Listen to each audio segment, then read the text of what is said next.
ભારતીય સૈન્યએ જમ્મુ કાશ્મીરમાં line of control એટલે કે પાકિસ્તાન સરહદે ઘૂસણખોરીનો પ્રયાસ કરી રહેલા 7 પાકિસ્તાનીઓને ઠાર માર્યા છે.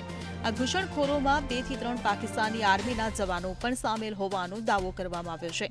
આ ઘટના જમ્મુ કાશ્મીરના પૂંછ જિલ્લામાં આવેલી કૃષ્ણા ઘાટીના સેક્ટરમાં બની હતી. સૂત્રોના જણાવ્યા પ્રમાણે એલઓસી પર પાકિસ્તાની ઘૂસણખોરોને જોતા જ ભારતીય જવાનોએ ઠાર કર્યા હતા. માર્યા ગયેલા આતંકવાદીઓમાં આતંકવાદી સંગઠન અલ બદ્રના આતંકવાદીઓ પણ સામેલ હતા. Bureau report CN24 news. હવે જુઓ દેશ દુનિયાની તમામ ખબરો તમારી આંગળીના ટેરવે. ઉઠાવો મોબાઈલ અને Google Play Store પરથી ડાઉનલોડ કરો અમારી CN24 ન્યૂઝ મોબાઈલ એપ.